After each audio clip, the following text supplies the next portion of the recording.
before we begin. Please stay on mute during the presentation, and for the Q&A, please raise your hand if you prefer to speak directly, and when it's your turn, we will unmute you. Please turn on your camera so that we can keep the conversation more engaging. And we kindly ask you to keep the 2 questions maximum during the first round to make sure that everyone will have the chance to engage. And if there's still time, no additional question, we're happy to take follows up. Lastly, please note that recording or screenshot or photo of this section is not allowed, and we appreciate for your cooperation on this. Now I hand it over to our CEO, Lester, to walk us through our quarter briefing. Lester, over to you. All right. Thank you, Anvi, for the introduction. Good afternoon to everyone. Welcome to the call this afternoon. I'm sure that many of you have already seen the results that we posted. In fact, I've also seen some of you have already written reports on our numbers. But this afternoon is just to walk you through some of the numbers and then some of the activities that we've done behind Q4, and maybe a little bit into what's happened in the first couple of months of this year as well. So without further ado, let me take you through the first few slides that I have in my deck here. The first one, obviously, is the Q4 numbers. You can see that we've used gross revenue minus discount. We've done this for the whole of 2025. You know that's because of the Sbeco acquisition, or when we moved to a higher shareholding of Sbeco. In 2026, we will revert back to regular net sales again. We did this way in 2025 to ensure comparability between year-to-year numbers. But in year-to-year numbers, this way you can see that our gross revenues were down -14%.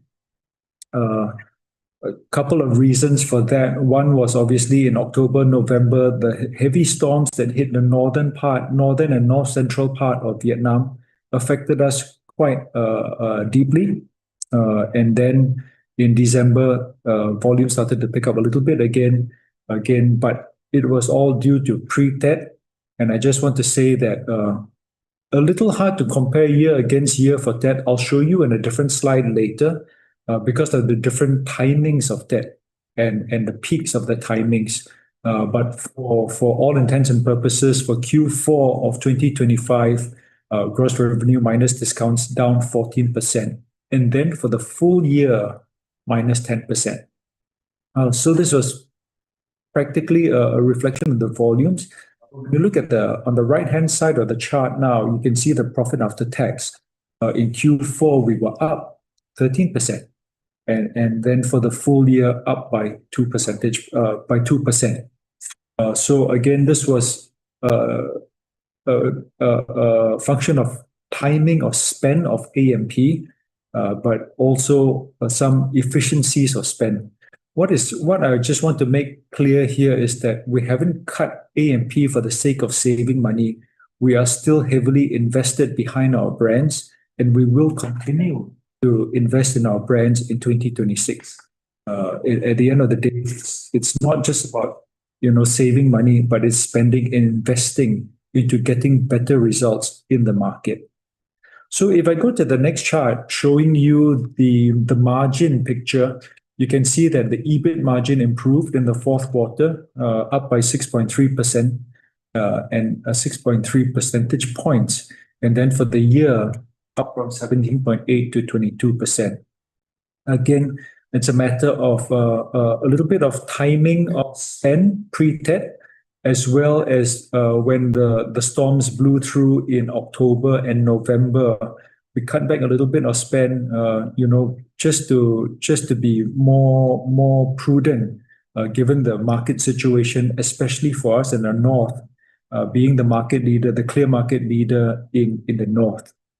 When you look at the EBITDA margin, practically the same sort of picture where for the quarter up 7.1 percentage points, and then for the full year up 5.3. So from a financial point of view, the company is in good standing. we hit a few hiccups during the year in terms of volumes. We saw the storms blowing in Q4.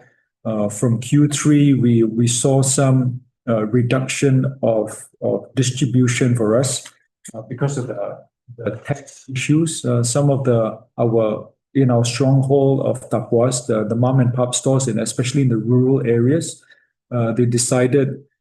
some of them decided to close to see the impact of the new tax regulations that would impact them.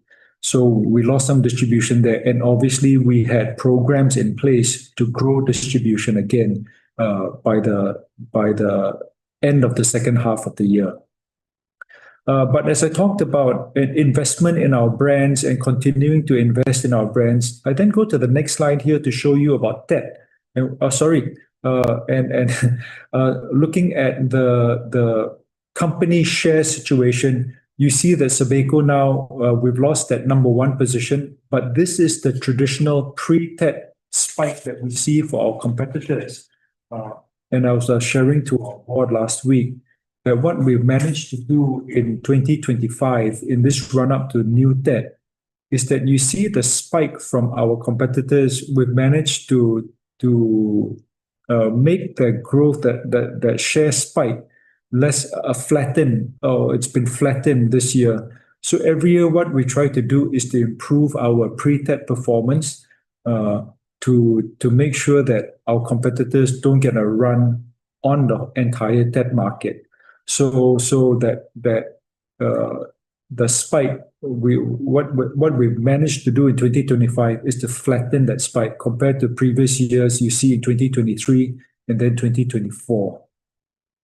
As I go to the next slide showing the top 4 brands in the market, that Beer Saigon continues to be the number 1 brand, while the number 2 and number 3 brands, again, it's that pre-Tet increase that we generally see. But what we try to do is to flatten that spike.